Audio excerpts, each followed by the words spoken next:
Toda la gente que llega de fuera, viendo el paisaje, dice, oye, qué padre está aquí, pues tienen un río precioso, recursos naturales.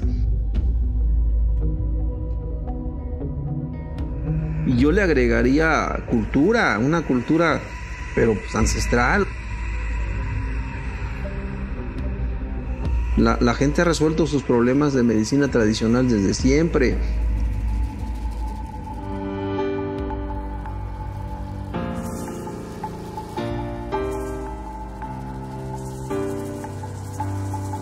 Noshono nemitlalna, nomaculi, ejecatl olinica, Quiapacho nuicuautla Guanuatoya.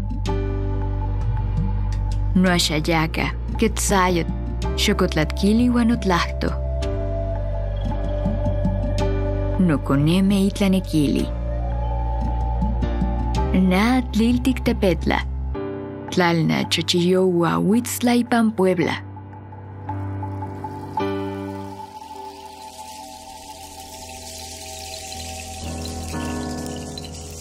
Hay quien dice que la Sierra Negra se le puso el nombre de Sierra Negra por la espesura de vegetación que había.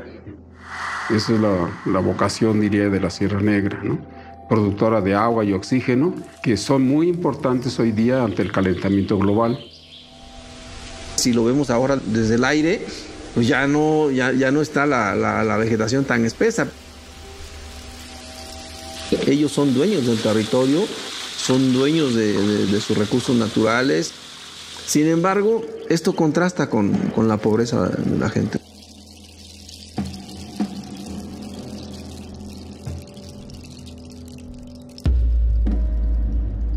Un parámetro para medir la pobreza, lo contrario, es el desarrollo, ¿no? ¿Y cómo tienes el desarrollo de una sociedad generando ingresos? Es fundamental que sea una política pública con enfoque de resultados, donde podamos en los municipios inclusive diseñar planes municipales con enfoque de derechos indígenas.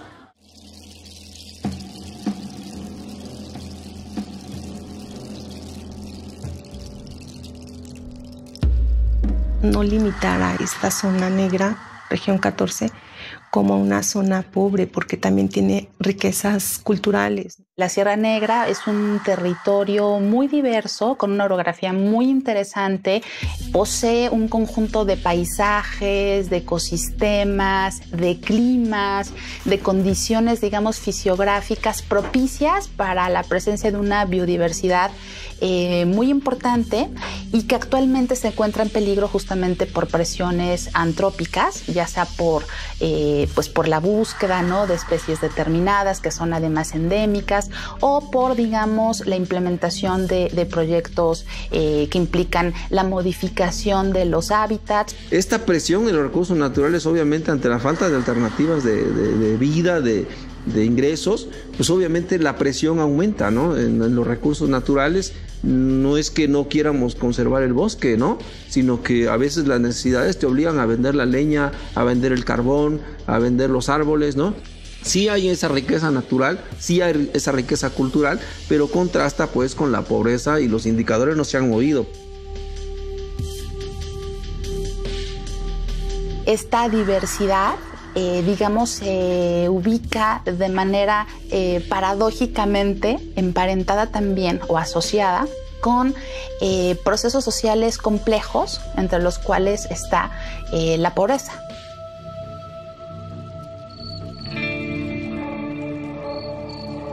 Notlalna nemi wantlahtoa, ikatlaichtililistli naani xoko wanemilistli, ipantlapopolistli tlen nechpatzmiki.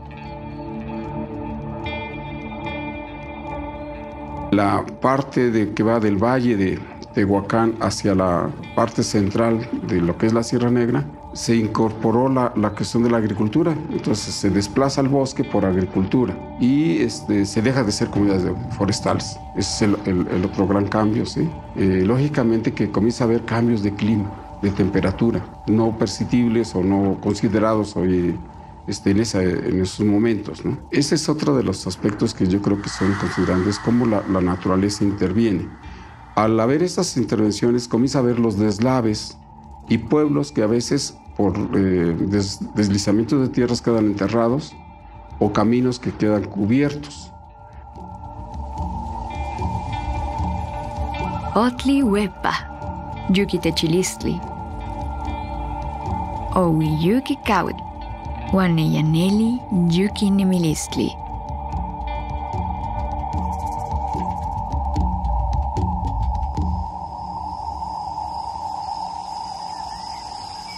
Cómo el afectar al bosque generó estas contingencias ambientales.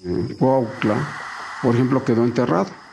Y sobre San Juan Cuautla se establece la nueva población. La población no se retira, se regresa a su punto de origen, ¿sí? Y establece sobre la población en la ciudad, ¿no?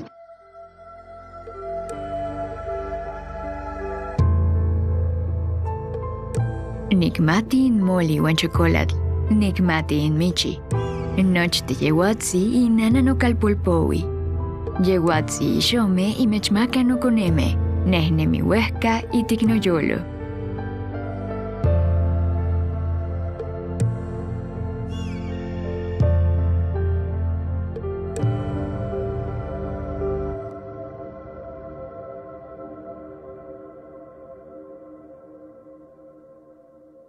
En el autobús nos hacemos 5 horas. Ya si con vehículo propio, a veces 3 horas, dependiendo también de las condiciones de la vialidad. Ahorita en sí hay un derrumbe y que está muy difícil accesar a Tehuacán. Es en esa zona precisamente donde yo veía mayor marginación, en la frontera con Oaxaca, donde está la población mazateca, en el municipio de San Sebastián Tlacotepec, y en la zona náhuatl que colinda con Veracruz, del lado de Tezonapa y toda esta parte de Veracruz. Y ahí es donde yo veía mayor marginación. No había carretera para llegar a El Osochitlán, la carretera para llegar a la cabecera municipal de San Sebastián Tlacotepec. Teníamos que dar vuelta por Veracruz. Era salir a las 5 de la mañana y llegar a las 10 de la mañana a la cabecera municipal de San Sebastián Tlacotepec. Y todavía, si hablamos ya de comunidades mucho más lejanas, como Zacatepec de Bravo, como Pilola, como Batero, era 8 horas, pues, ¿no? De camino, ¿no?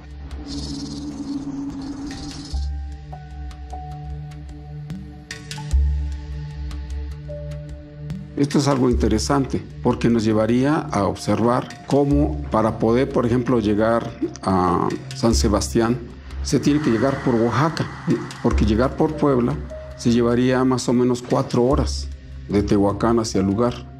Y son distancias muy cortas, pero sin embargo no hay carretera bien, o sea, que esté. Entonces tenemos que llegar por Cuautla para poder llegar a ese lugar.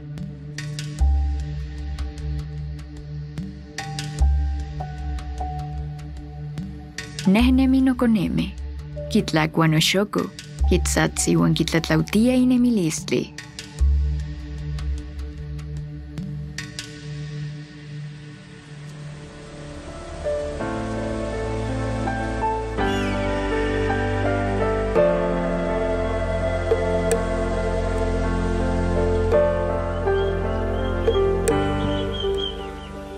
Los municipios se encuentran ubicados en terrenos muy accidentados que por lo tanto al contar con mejores vialidades pues va a facilitar la movilidad de personas y de productos y esto significa un mayor desarrollo, una mejor interconexión entre pueblos, entre municipios que va a dar por lo tanto va a dar vida, ¿no?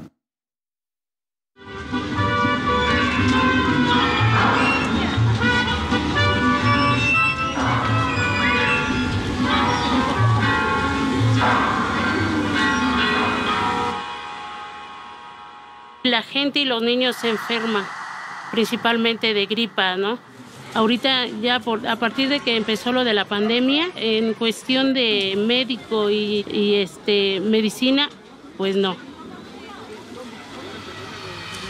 Por ejemplo, aquí a las mujeres que dan a luz, pues les dan sus teces amargos, las bañan decimos el temazcal, baños cuando se enferman los niños, hay veces vaporcitos, o sea, vapores de hierbas calientes.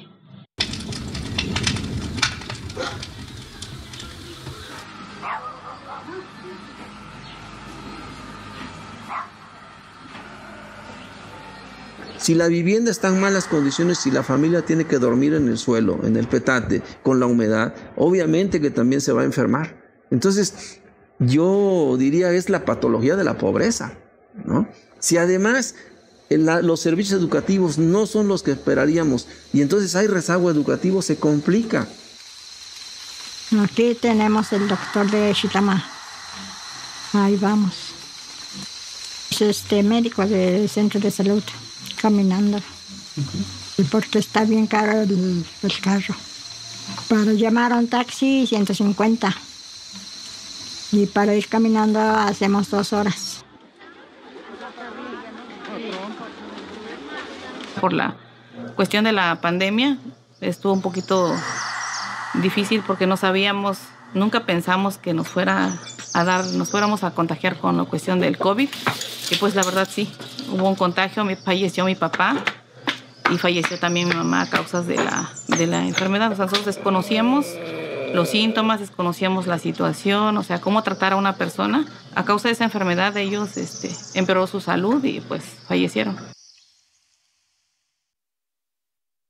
Complicado pensar que en toda la Sierra Negra solamente existen 74 unidades médicas y de esas 74 unidades médicas, 70 dan consulta externa, 4 tienen atención de hospitalización, pero esa hospitalización es general, no hay especialidades, de tal manera que si alguien requiere una hospitalización, va a ser sumamente difícil que la reciba, ¿no?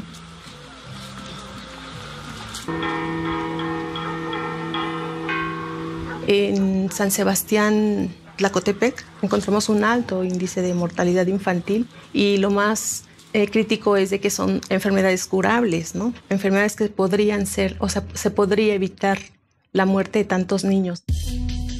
Llega a cuentagotas el medicamento, es muy difícil, a veces hay que tener que disponer de nuestro propio recurso, de los ahorritos que vayamos generando para poder comprar medicamentos. Mi hermana es madre soltera, tiene al niño que tiene discapacidad auditiva, él tiene que utilizar un auxiliar auditivo para poder escuchar. Se enfermó, se puso muy mal. Mi papá tuvo que vender un predio para poder solventar esos gastos. Entonces lo que hicimos fue meterlo a un hospital particular para que procedieran a la cirugía. Personalmente me tocó ver casos en Xonotipan, en los Xochitlán. Había que salir por Córdoba, por todo Veracruz, hacer 5 horas de viaje. Y de pronto se me acerca una familia y me dice, oiga, ¿podrá llevar a la señora? Está embarazada, tiene dolores y en la clínica no está el médico, no está la enfermera. Pues tiene la infraestructura ahí, pero no está el servicio. Le dije, sí, con gusto. Nos fuimos, iba desesperado manejando porque pues llevas a una persona embarazada, no es la condición en la que debieras llevarla, no es una ambulancia. Yo llego y les digo, atiéndanla por la señora porque viene embarazada y viene con dolores. La atiende muy amablemente, entra. Yo regreso a los 8 días a la sierra y pregunto al señor que iba con la señora y le digo, ¿qué pasó? ¿Fue niño o fue niña? Y me dice, no, se murió.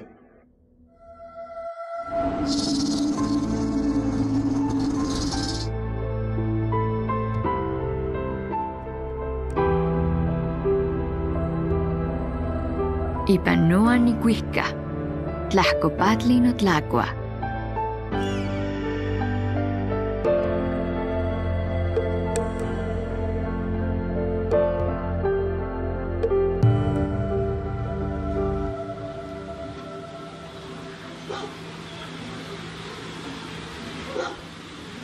Han sido subsidios económicos, han sido pues estímulos al campo, apoyos a proyectos productivos, apoyo a proyectos de inversión. ¿Cómo vas a orientar a una población que coma adecuadamente si no tiene los medios, ¿no?, para hacerlo? Entonces es un poco como que descontextualizado. Hay un déficit alimentario en la región. O sea, huevo, pollo, frijol no se abastece en la región. Entonces tenemos que caminar, creo yo, hacia trabajar desde las comunidades y de los municipios, pensando en una región autosuficiente con circuitos de mercados cortos. Ya acuden a vender ahí sus productos, tenemos que reforzar eso con un pensamiento de una región autosuficiente. Las familias indígenas tienen una economía diversificada, o sea, dependen de lo que producen en el traspatio, dependen de lo que producen en el cafetal, dependen de la recolección del bosque. Es muy holística la economía indígena y por lo tanto hay que entrarle desde todos esos frentes. ¿De por qué se produce la pobreza? Pues es porque si tú ves bienestar, pues tienes que hablar de las familias que a veces ni siquiera tienen para una parcela para sembrar, pero también hay que tomar en cuenta otra cosa, la población ha crecido y la tierra no crece, ¿eh? Entonces, si una familia tenía originalmente 5 hectáreas, pero ahora tiene 5 hijos o hijas, pues tiene que repartir la tierra.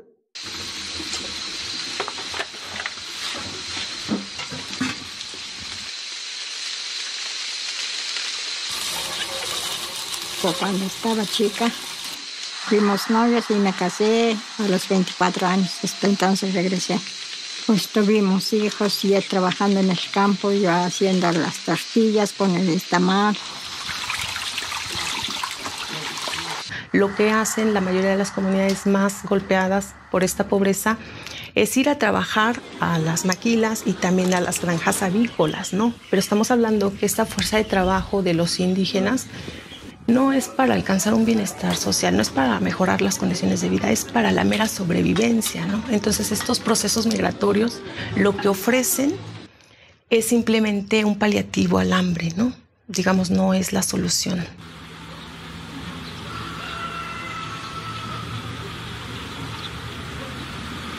Del 100% de las viviendas particulares habitadas, para el caso del municipio de Zoquitlán, un 30% de sus viviendas no están habitadas o las ocupan de manera temporal.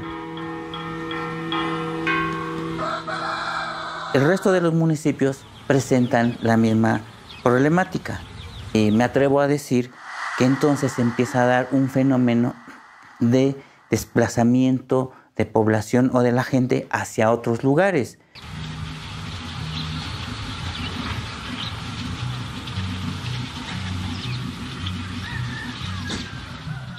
La situación económica pues es un poco difícil acá porque no hay fuentes de trabajo. Entonces ellos tienen que emigrar a otras partes, ¿no? Yunta, no, con arado pues así, con los toros. Sí trabajaba yo en el campo. No, pues si fue chiquito, en Zoquitlán apenas como a 10 pesos, a 6 pesos. Ya única loquito de granja, única pan. Que para la yunta para Tehuacán. Pone que tenían igual 80 pesos una semana.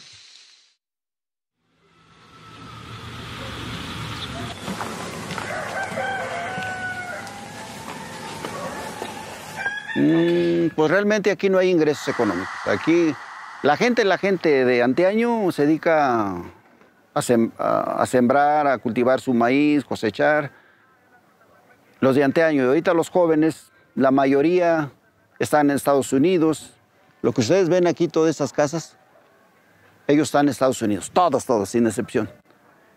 Y algunos jóvenes que están aquí, pues se dedican a la albañilería, a la plomería, electricidad. Esa es la economía aquí. Pero realmente nosotros vivimos gracias a los que están allá.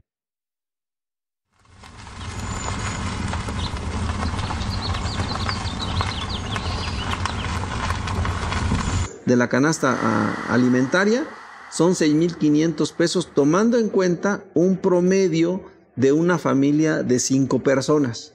Si nosotros revisamos los datos de la Sierra Negra, dice que el 50% en promedio, el 50% de las familias no tiene acceso a la canasta alimentaria. Para que pudiera tener acceso a la canasta alimentaria más la no alimentaria, tendría que tener esa familia un ingreso más o menos promedio de 11,500 pesos mensuales.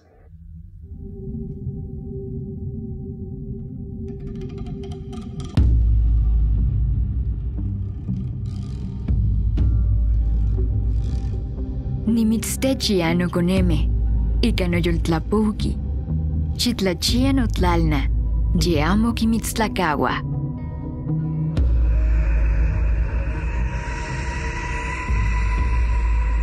Partiendo de que más del 70% de la gente se encuentra en un medio rural, pues hay que apoyar programas que impulsen actividades que aprovechen lo que la gente sabe hacer y por lo tanto significa un mejor nivel de vida, ¿no?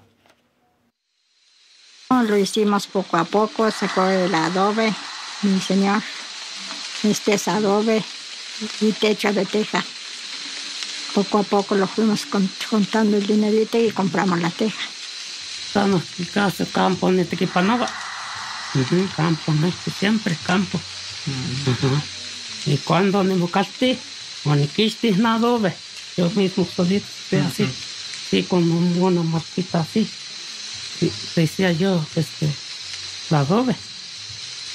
Gusmatlán, en Tiquitequi, Machitlán, Machitlán, Tiquitequi. Bueno, Nicatlaque, manzana, a veces tlaque, pero poquito. No tenemos injerto. Tiquitín tlaque. Durazno. Aguacate igual, también, poquitito.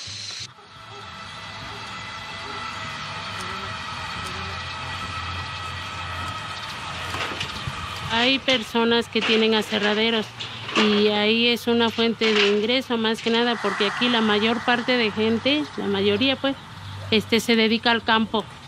Aquí no hay un sueldo que diga uno que tiene un sueldo fijo porque no hay.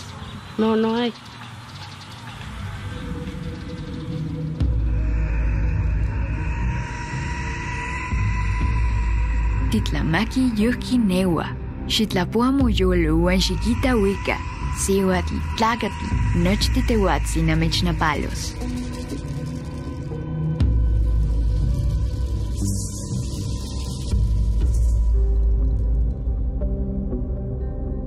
Si hablamos de sectores urbanos, pues los más afectados o los más vulnerables son las mujeres, los niños, los adultos mayores, ¿no? Y finalmente la pobreza, muchos autores la conciben como una serie o como una acumulación de desventajas, pero también es transgeneracional. Es decir, se va heredando, ¿no?, de una generación a otra. No estamos frente a temas sencillos de resolver cuando existen distintos factores que están incidiendo en la reproducción de la pobreza, que están apuntando a que cada vez es más complicado si no se interviene.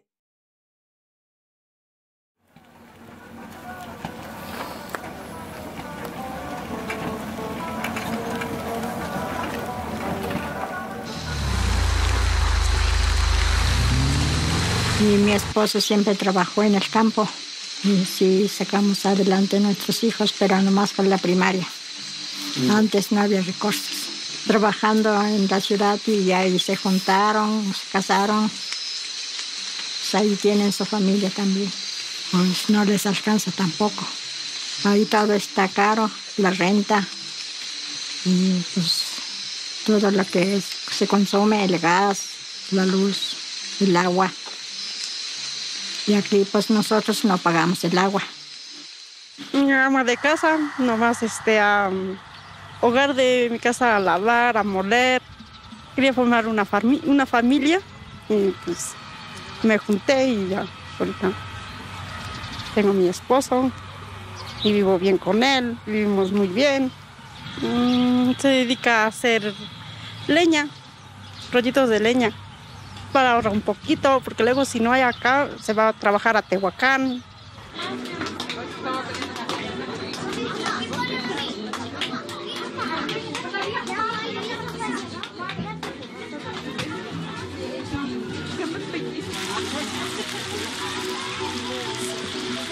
El 50% de las mujeres se dedica a actividades del hogar, no hay remuneración en sus tareas, ¿no?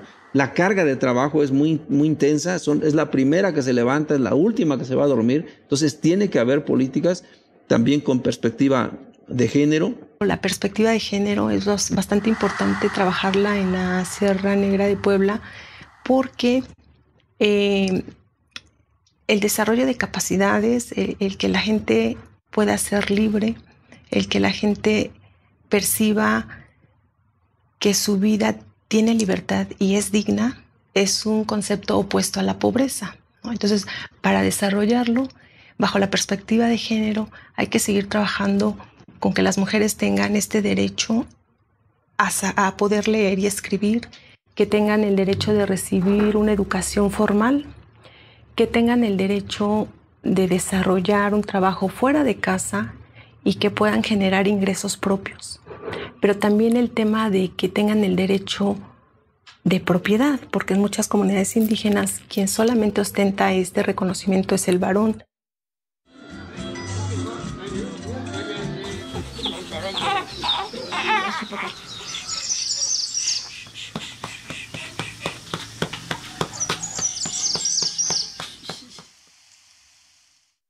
Se van sumando todos estos elementos a una serie de desventajas que ellos tienen, que viven, que tienen que enfrentar cotidianamente. Si hablamos de las condiciones de vivienda, muchas de las casas no tienen los servicios básicos, ¿no? Hablar de una zona rural es lo mismo que decir que sus viviendas se encuentran muy dispersas en el territorio. Son zonas donde están expuestas a lluvias intensas en cualquier momento de desastres naturales, afectan las viviendas, ¿no?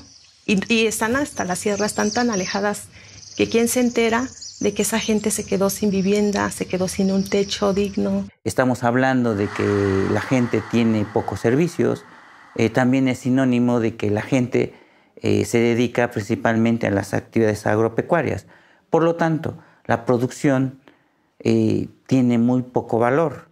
Cada año, tanto el chile como la manzana, como la ciruela, cada año mi gente allá en la sierra se queja del bajo precio. O sea, no estoy hablando de ahorita, estoy hablando desde que yo tenía 15 años, ¿no? Entonces, siempre se quejan del bajo precio. Tenemos que darle valor agregado a la producción que tenemos allá en las regiones, ¿no? Y en eso, la academia y las instituciones podemos acompañar. ¿Qué actividades de autosustento, ¿no? Que generen y mantengan su soberanía en términos, por ejemplo, de la alimentación, pueden detonarse y articularse a cadenas productivas y todas estas cosas que la economía perfectamente tiene estudiada, sin vulnerar nuevamente, bueno, las condiciones ambientales, las condiciones culturales, ¿no?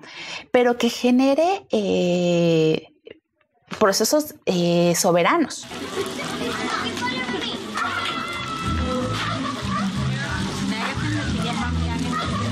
Se le llama levantar un inventario cultural donde vemos qué tipo de productos son los que se hacen, qué tipo de ropa son los que se ofrecen, qué tipo de gastronomía que se desarrolla, qué tipo de textiles y tradiciones se ejecutan. Y a partir de ello, del inventario cultural, se empiezan a generar productos comercializables. Creo que ahí en la Sierra Negra tiene que ver si el café, los moles, las tradiciones, la gastronomía que decía, la ruta turística, por ejemplo, tiene montañas. Te lo compran a 32 pesos, el más caro. Lo más económico, pues si baja el precio, te lo dan a 28, a 29, 25. Pues si me lo pagan a 29 o 30 pesos, pues no da. O sea, apenas si sacas lo que invertiste. A finales de los 80 se dio la posibilidad de incorporar en las zonas agrícolas la producción de frutales y se dio mayor auge hacia el café. ¿Cuál es el problema que se enfrentó? ¿No? Que la gente no puede sacar su producto. Entonces se quedan alfombras de manzana debajo de los árboles. Se les dé el valor agregado de hacer jaleas, de hacer cuestiones para la medicina, pomadas. Se vuelve insostenible cuando tienes que comprar los insumos de fuera, vender la producción a bajo precio y no tener los rendimientos, ¿no?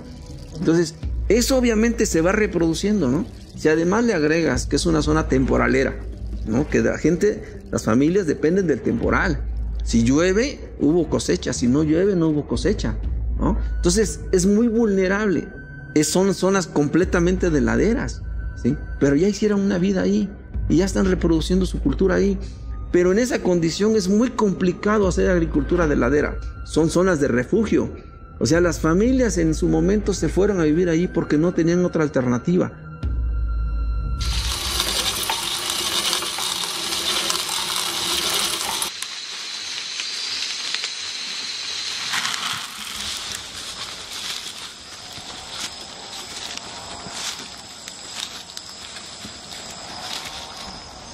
Ya se hace la selección, seleccionamos todo lo que es, nada más lo que esté madurito, todo lo rojo. Ya después del tercer día se saca al secado, ya sea en zarandas, son hechas de, a base ya sea de bambú, de madera, con malla especial para que no se vaya a caer las semillas. O sea, y pues esperar, ahorita con los climas también a veces no conviene porque pues echa a perder el proceso que uno hace. Entonces hay que esperar a que llegue la temporada de calor, ya que hay calor, pues aprovecharlo más tiempo el secado.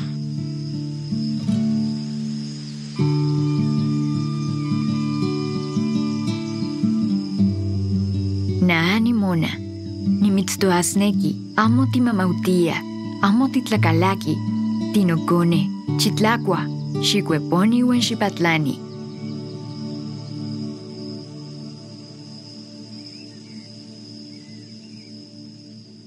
Podemos impulsar regiones autosuficientes. Yo pensaría en región autosuficiente, que tendríamos que entrarle al tema de autoconsumo con lo del maíz, ¿no? O la milpa, como conocemos normalmente allá es la milpa.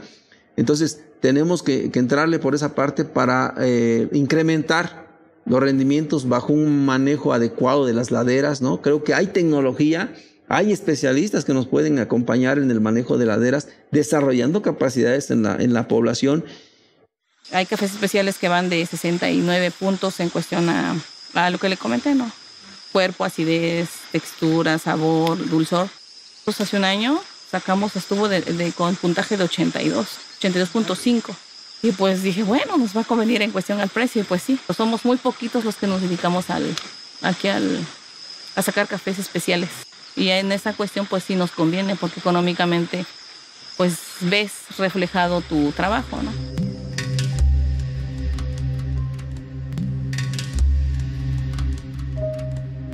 Kawitl no inamiki, ipanoxexiwitl, itikoxeneluat, nikihkueloa nonemi.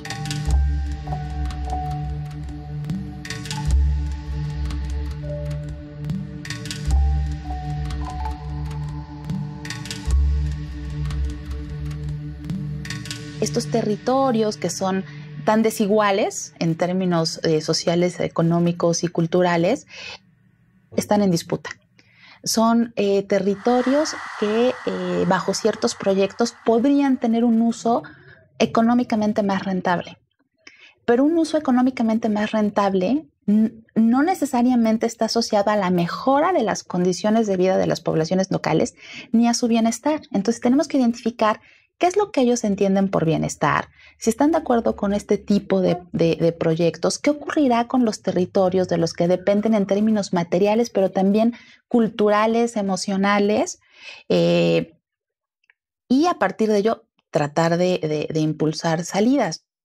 La actividad extractiva, por un lado, devasta el medio ambiente, ¿no? Pero también está afectando esta parte de la identidad y de la cultura, ¿no? Que ellos tienen, de estas cosmovisiones que sitúan a esta región con grandes contenidos y prácticas culturales importantes. Sobre todo los viejos tienen esa preocupación, los ancianos, los sabedores, tienen la preocupación de recuperar estas tierras, no en términos económicos, instrumentales, de un mercado capitalista, de explotar la tierra, sino ellos, lejos de encontrar este valor instrumental, tienen fuertes nexos o conexiones culturales importantes. Estamos hablando de una memoria histórica, ¿no? Matinechita mokawani, ni motonalwi, amo tinechmaki achkawak, no weitlashmati, ewali teumahuistli.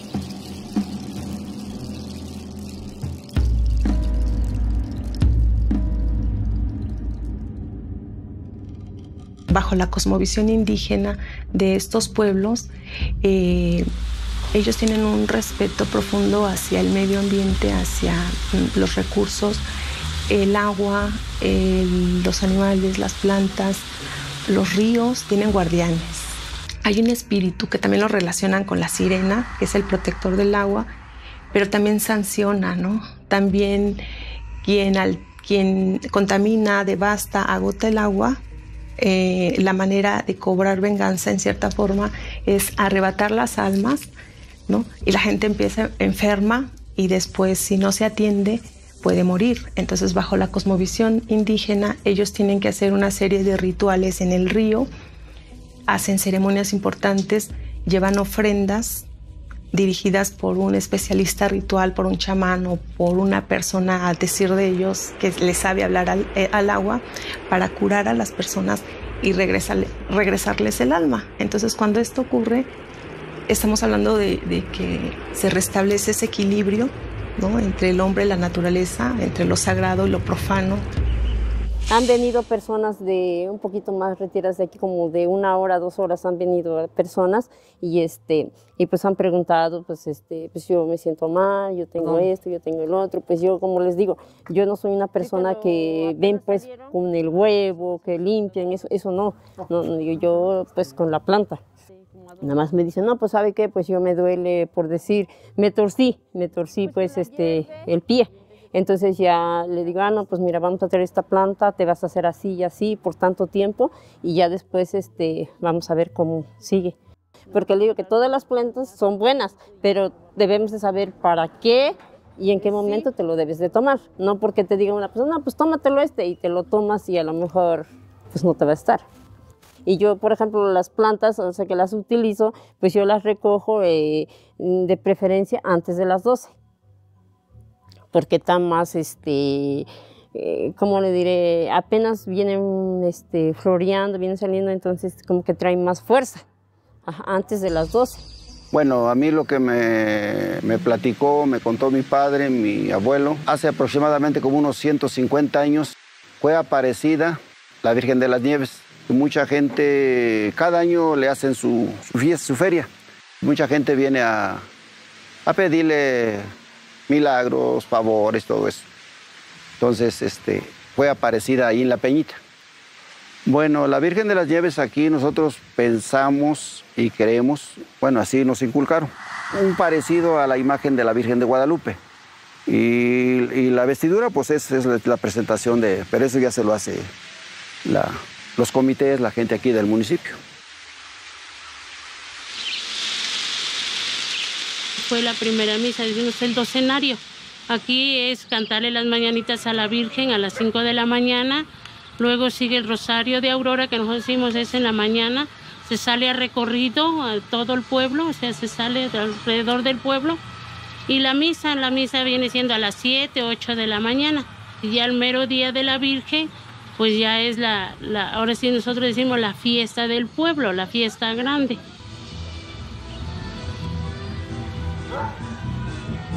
Nosotros damos un servicio social. El mayordomo tiene que festejar la imagen porque va a entregar cada año con año.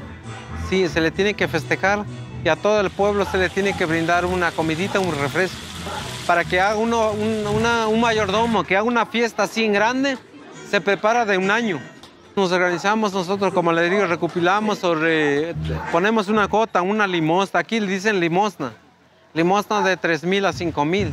Si somos 10 diputados, los 10 diputados tienen que cooperar, tienen que poner su granito de arena. Nos sentimos un orgullo, pues, que serviste al pueblo. Serviste al pueblo, pues el pueblo te agradece que esa persona hizo su mayordomía. La mayordomía, pues, es aparte, pues, nosotros una bendición del parte de la imagen que es San Ramos. Nosotros le festejamos, le sacamos sus misas, su fiesta. Ya depende de cada uno de su alcance, de sus recursos económicos. Si podemos con el recurso económico, lo hacemos ya con el baile.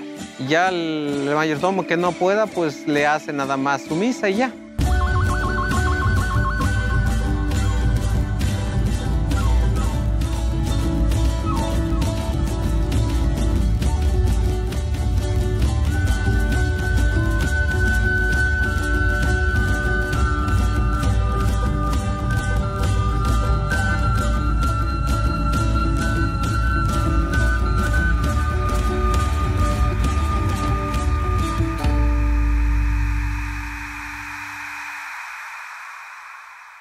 Validar que estos saberes y estos conocimientos tradicionales, ancestrales, comunitarios que prevalecen en diversas culturas de la Sierra Negra son tan valiosos como el conocimiento científico occidental. Que tendría que partir del reconocimiento, de la revaloración, del diálogo, y cuando digo diálogo es que, bueno, que tendrá que ponerse también en articulación con los conocimientos que tenemos, ¿no? De los saberes locales. Entonces, tenemos que recuperar lo local. Salir de la pobreza está en nosotros mismos, en nuestros propios municipios, que desde ahí podemos aprovechar las bondades que nos da la naturaleza, aprovechar el conocimiento. En este diálogo de saberes con las comunidades originarias, ¿sí? Para que emerja, surja lo que debe de ser el desarrollo para la Sierra Negra, en razón de un plan integral, ¿sí?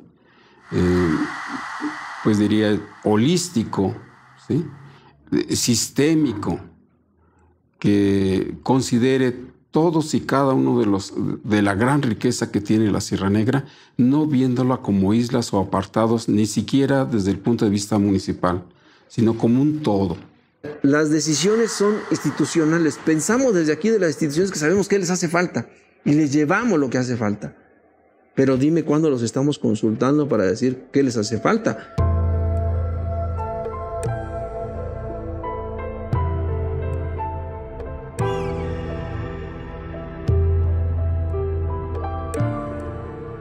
No importa de qué institución esté yo participando, sino más bien qué procesos estamos desarrollando con ustedes, porque algún día uno institucionalmente se tiene que ir. Pero las familias están ahí y van a estar por todo el tiempo ahí. Y entonces lo más importante es lo que construyamos con las familias desde las comunidades, ¿no? Los procesos sociales, los procesos productivos que vayamos desarrollando.